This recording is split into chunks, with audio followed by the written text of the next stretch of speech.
Hey everybody, welcome to Toku Portal Podcast. I am Rai, and with me is... Decay. And the little king. Um, you guys actually are a little quiet. I'm not sure if you're being picked up very well. Uh,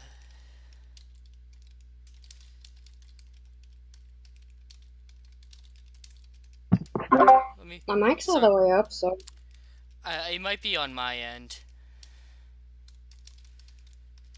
I want to make sure of this before we have a little mishap. Sorry, everyone.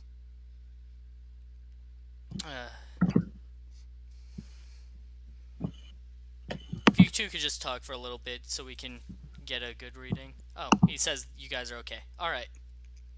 Leave. Then we shall proceed. Today we're talking about Uchuu Sentai KyuuRanger, episode 40. So first we get a recap from Spada.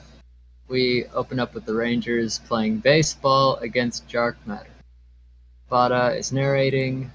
Basically, right now they have 2 outs, and the bases are loaded, and they're down by 3 points, I think, something like that. And it's Spada's turn to bat. However, it's obvious he's not very good. Then Spada, as the narrator, cuts to the beginning of the episode, basically. Can I just say, when he says it's obvious Spada isn't very good, Spada has the worst posture for anyone trying to play baseball. And also, he's not even holding the bat correctly. He's holding it way too high up the handle. Yep, it's pretty terrible.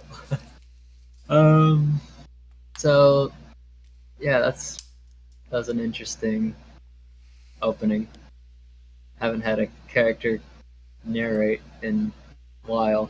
I can't even think of another instance. Maybe you guys can. But we get the episode title: Space 40, Play Ball, the hellish death ball. On the bridge, Spada has outdone himself once again with his cooking. Tommy remembers Spada saying he didn't have good ingredients, but he replies that it only made him work harder. Champ laughs at Spada's stubbornness. Spada says that's what it takes to become a first-class chef. So it's clear that he wasn't really born a prodigy at cooking, but he worked his butt off. Any thoughts before I continue? Like I said, I did like that narration thing. I thought that was cool. And anytime I can see the team just not in their suits, not fighting, just interacting with each other when they're not focused on a mission or anything, those are the moments I really, really love. So I'm always happy when I see that. And Spada's determination, it's not beyond him. We've seen it before, so I like that we're seeing it again. And of course, I'm applying it to cooking. Always a plus. I really want to try it, though. It looks so damn good. Yeah, I agree with King. Just seeing them interact with each other in a normal setting is a thing that has been missing from this particular Sentai. It's good to just see them be people and not always have to be heroes. You get a better sense for who they are that way. Uh, I'd also like to shout out to someone who left a comment on last week when we were talking about the next episode preview. I was like, it's about baseball. What does that have to do with Cassiopeia? Well, turns out this episode is heavy on KyuuRanger references. And commenter Atoro informed me that the Cassiopeia constellation is what KyuuRangers used as their source of power. I did not know that. Yeah, that definitely helps make sense of it. So thanks. Um, let's see. Yeah, so they approach planet SBC in the Cassiopeia system, which is basically a giant baseball stadium. The chief retainer, Glovin, calls them and challenges them to a deathmatch game of baseball, aka Deathball. And Lucky has no idea what baseball is since he was so sheltered. Tsurugi explains that it was basically created for the KyuuRangers because there are two teams of 9 that play against each other. Sho decides to coach, and he's wearing a pair of aviator sunglasses. He hands Lucky the Yakyutama, which gives the Rangers baseball outfits. Raptor notices Spada by himself, and it's clear to the viewer, because he's facing the camera, that he's pretty nervous. The Rangers roll call their positions, kind of fun. Tsurugi and Spada are on the bench for now. The Rangers bow in respect to Dark Matter before the game, but a fight almost breaks open, and then we get the opening. Pretty funny way to start off the episode. What did you guys think? I honestly didn't know there was a baseball constellation, but hey, I guess to each their own. I mean, whatever you can make up, right? I like the roll call bit where they were calling out the positions. I thought that was cute, and of course, a fight's gonna break out almost immediately. You think these guys are gonna play fair off the bat? Oh god, I just heard that come out. Okay. Yeah. All in all, I did like it. I actually really liked the doing like a literal like team roll call, like saying what position they were going to be in, and then the shot of them in their outfits. I would like to have seen them like actually do it like in their outfits and not the stock footage of in suit. But you know, out of suit roll calls are finale material, so I understand why they didn't do it. Yeah, it was nice that they at least put some effort into it and didn't just write it off. So the Rangers play defense first. They do pretty well using their teamwork, and Lucky is actually a pretty good pitcher. However, Golovin begins scheming. They begin playing offense, but the in-to-be pitcher is replaced by Maraka, who basically just straight up shoots at Stinger, Garu, who's the catcher, and the umpire. Stinger star changes, and a fight breaks out. Lucky gets isolated, and Golovin hits his arm repeatedly, well, his pitching arm, with a bat, before Spada saves it. The umpire ends the fight, but only Stinger is punished. So now Lucky pretty much knows the score, and he's determined to win. What did you guys think about that? Every time I saw Monica this episode, I kept thinking one thing: you bitch! Also, there is one thing we can compare this side to their side of baseball with, and yes, well, it may be a rumor, bribing the ump. No, yes, I know that's not always confirmed, but hey, if it's there, might as well use it. The fight I thought was kind of clever actually, and barely any suit fighting this whole episode. Like, I think what, maybe 2 to 3 of them changed this episode. That's awesome. And of course, I understood like he was trying to isolate Lucky, obviously. So yeah, I mean, very clever, and of course they banned the KyuuRangers first. I mean, these guys have been Jack Matter off the bat. They're not gonna play fair. So at first I was like, did Monaco just straight up follow them to Cassiopeia, or did Dark Matter just call her in because they were expecting this? And then I was like, did she just literally open fire with her gun at him? Yes, she did. And what you said about how little in-suit fighting there is made me realize this episode isn't getting aired in Power Rangers. They have no footage. Oh my god. They have the mech fight at the end. That's it. There's no footage for this episode. This is the most blatant. They're not going to use it. And that reminds me, before the podcast, King was asking me what episodes of KyuuRanger I didn't like. And one of them I brought up was the episode where Garo puts on a dress. You remember that one? Thinking about it, that had very little suit play as well. So that one's probably also not going to get made. Probably not the Pegason one too, because the armor's pretty banged up already. No. They can just use the stock footage of the armor. Fair enough. Even if they don't use all the footage from the episode, which they do have enough, they just need to write their own story about it. That one is actually pretty fine.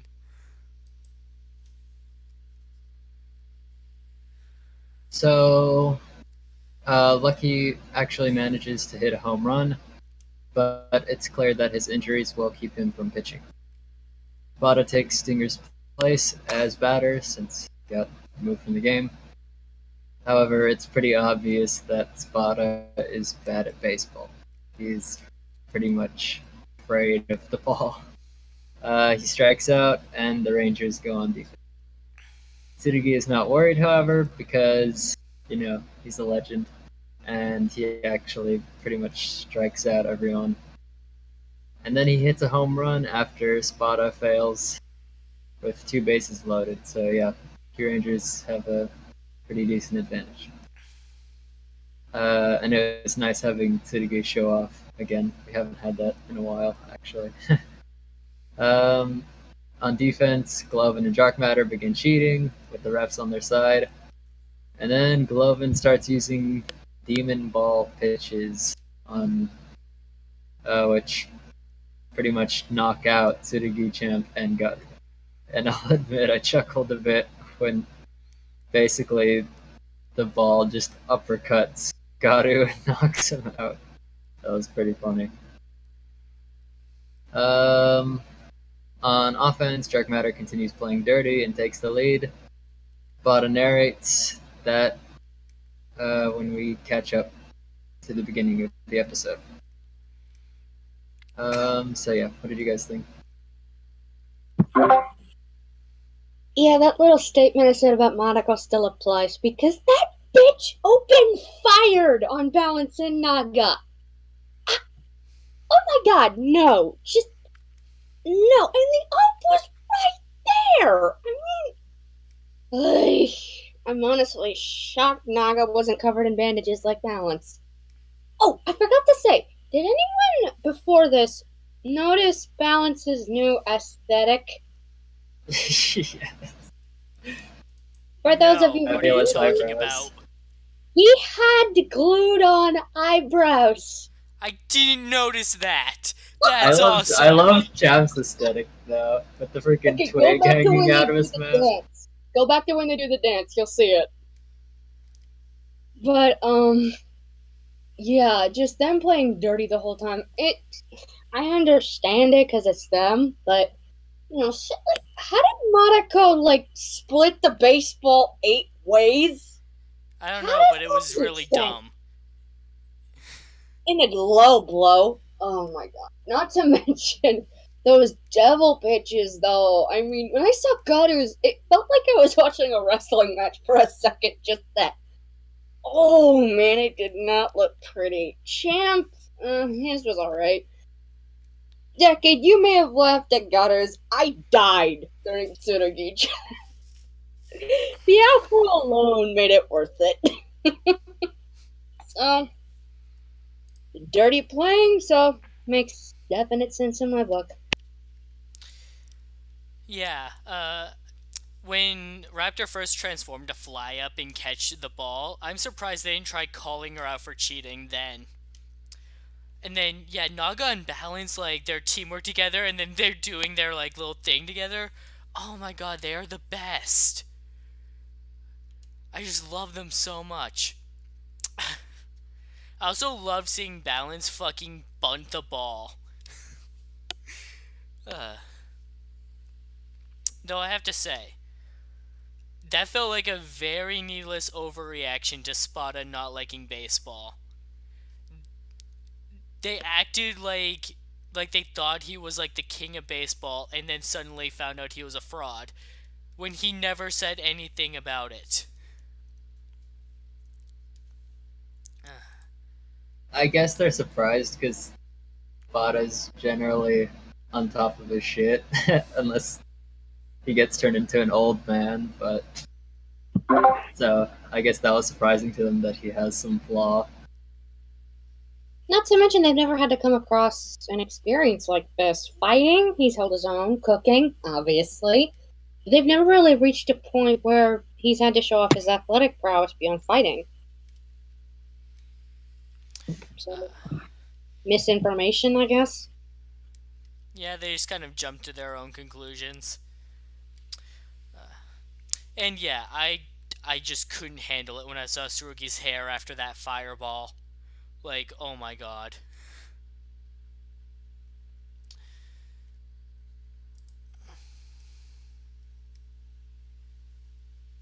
Um, so yeah, we're caught up to the beginning of the episode.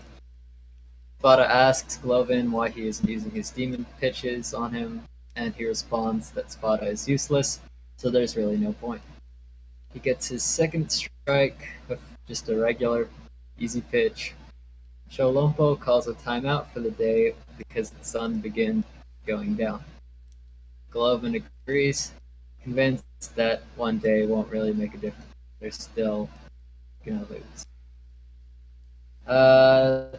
So because basically at this point they can only win if Spada makes a home run, bases loaded. But everyone is pretty convinced that he can't do it. However, Spada interrupts and refuses to give up. He doesn't want. He says that he doesn't want to find a reason to run away, which is pretty cool. He takes off with Lucky chasing after. The next day, they show up late to the game. Spada and his uniform are both dirty. He approaches home base.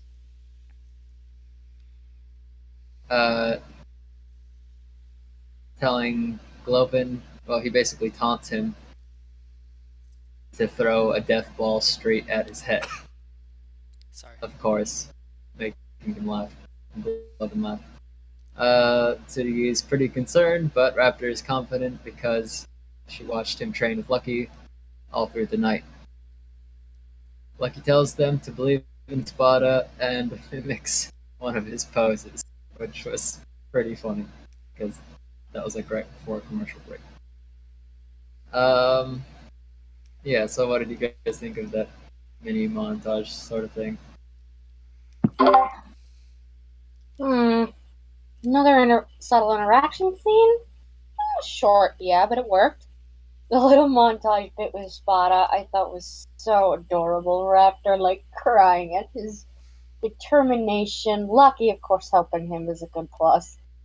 And I don't really have much else to say on that scene besides that, but I did agree with Tsurugi a little bit, because I thought maybe the heat got to his head or something? I don't. All in all, he seemed a little nuts, but of course later it did make much more sense.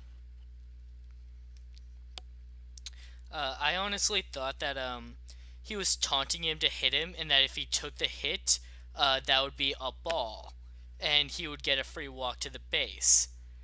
That wouldn't give them enough points to win, but that would put another batter up. I was wrong. Also, the bases are supposed to be loaded, and yet the rest of the team is in the pit. Like, it didn't matter, obviously, we find out, but technically, 3 of them should have been out on bases. No, they were. It was Raptor and like Half Dead Balance and someone else. No, like, they were all in the pit, though. No, they weren't. When he takes the play. Raptor was on second base. I know that for sure because you can see her standing in the background. Oh, do they go onto the bases after he shows up? Oh, you know what? No, now I see what you're saying. I'm talking about the next day.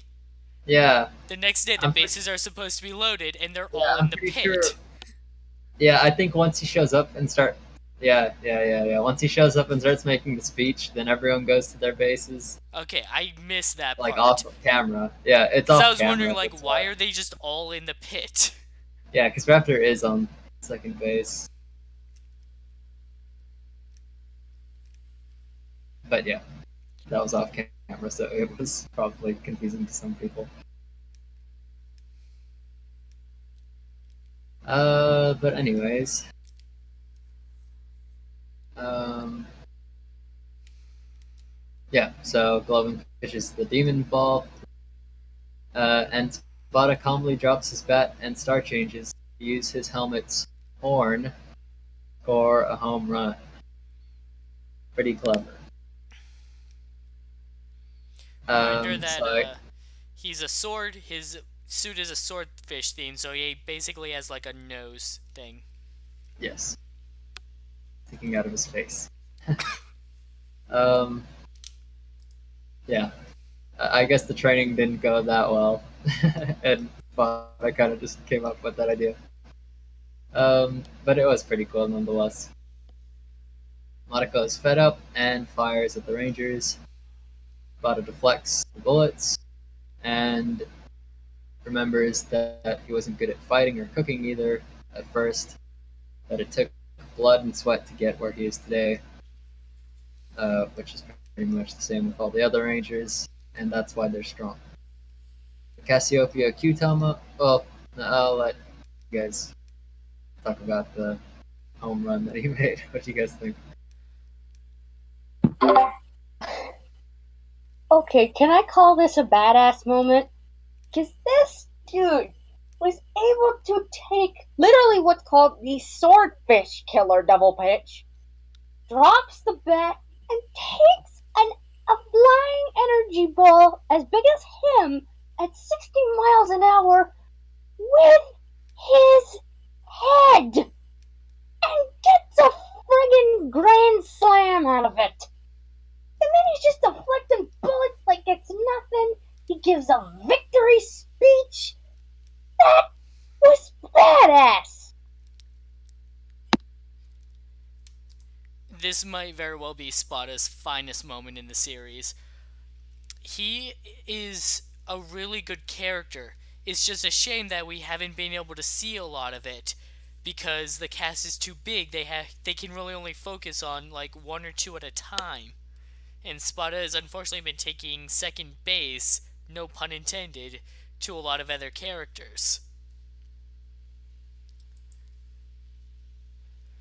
Yeah, I was pretty hyped through that moment. I really was not expecting this from a baseball episode, but damn, good writing and good directing and good acting for sure.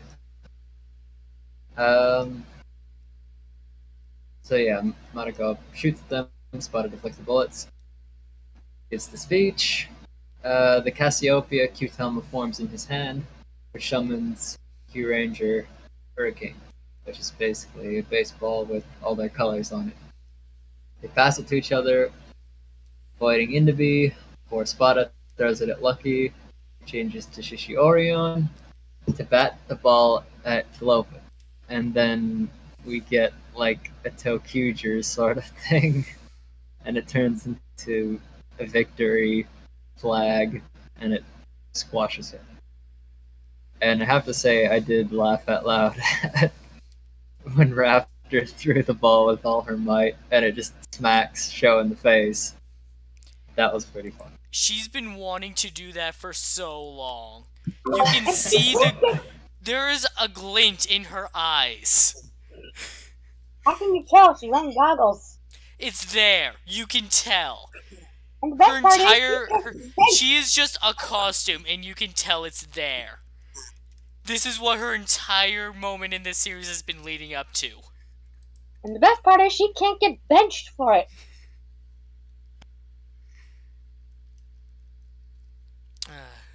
Yeah, that bit was pretty fun. And then, yeah, Loven explodes. Monaco retreats because he doesn't want to stick around and lose her only life. Loven turns giant, and they defeat him with Utamajin, and Orient Battler. Aboard the bridge, Spada presents more delicious-looking food. He starts narrating again that a great chef once said that no one begins an expert in cooking, and that miraculous cuisine can't be born without mistakes. The same can be said of everything in life. Hard work will definitely pay off. Not only was the speech or the inner monologue very good, but just seeing Spada's reaction to all the other Rangers eating his food and having fun was just really freaking heartwarming. I loved it. And second time, watching it the second time through, it just reminded me that he's kind of like an older. I mean, it didn't really get played up as much because of what Rai said, but he's kind of the older brother figure, even though obviously he isn't the oldest. He was probably the first KyuuRanger because it started off with him, Champ, and Hami, and I don't think Champ was the first. So yeah, that was It just was Spada as the first KyuuRanger, but with Raptor. yeah, but it still added more weight in my opinion watching it the second time through, just thinking about that. So yeah, what did you guys think about it? Yeah, you touched on most of the points that I was gonna say, but I'll make it quick. Not much to say on the Megazord fight, although I did like the bit at the end where you saw the score.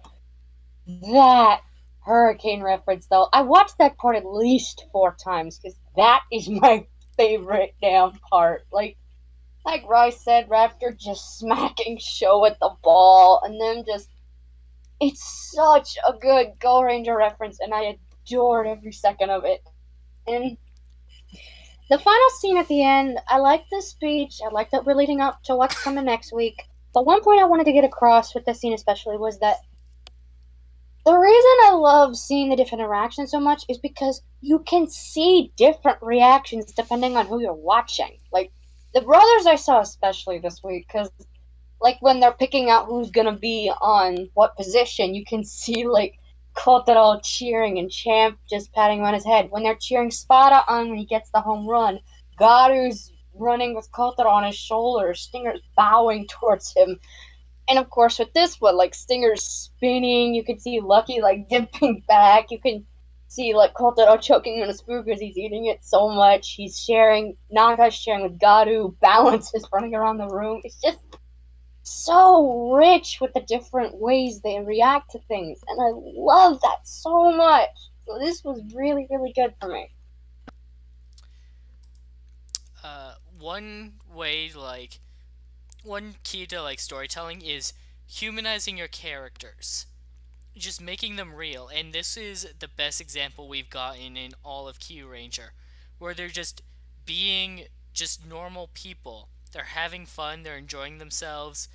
They're not they're not on the clock all the time as, oh, the big superheroes that have to save the universe cuz it's up to them. They could just be who they are. They can just relax. And I felt like it's been missing from this Sentai in particular for quite a while now. It's always nice when I'm watching one to just see how they get along, to see how they interact with each other.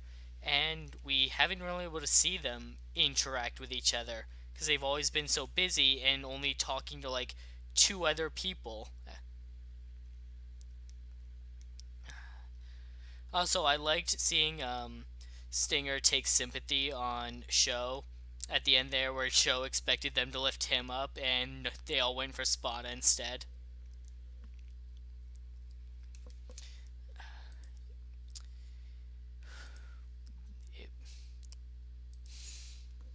Yeah, I was just about to get to that, but that was pretty funny. So Sholompo suggests that they lift up the MVP. Lucky and the others happily agree, but Stinger and Sho are confused when they head over to Spada. And so Stinger kind of consoles Sho. And the others throw Spada into the air, scaring the crap out of him. and then the episode ends. Yeah. But overall, I really like this episode. Once again, KyuuRanger has passed my expectations. So, good job. Yeah, that was easily the funniest damn part of the whole episode. But it was also very heartwarming. And yeah, I was looking forward to this one, and my god, did it deliver. I adored this one. It made me laugh, it made me cheer for the heroes, and it made me really hyped for next week. Uh, the quality of writing in the series has vastly improved since it started, and more power to it. I am going to be sad when this series is over because I just wish we could have gotten to know this team better than we have. Yes, we're going to need some more extras to make up for it and a sequel movie like 10 years after, sort of thing. Because this team has really grown on us in these past couple of arcs. 2027 to a KyuuRanger 10 years after. And hey, we still have the movies. Crossover one's been hinted at. We've got the summer one coming out in a couple months. Yep, there is, and then there's always the Versus movie next year.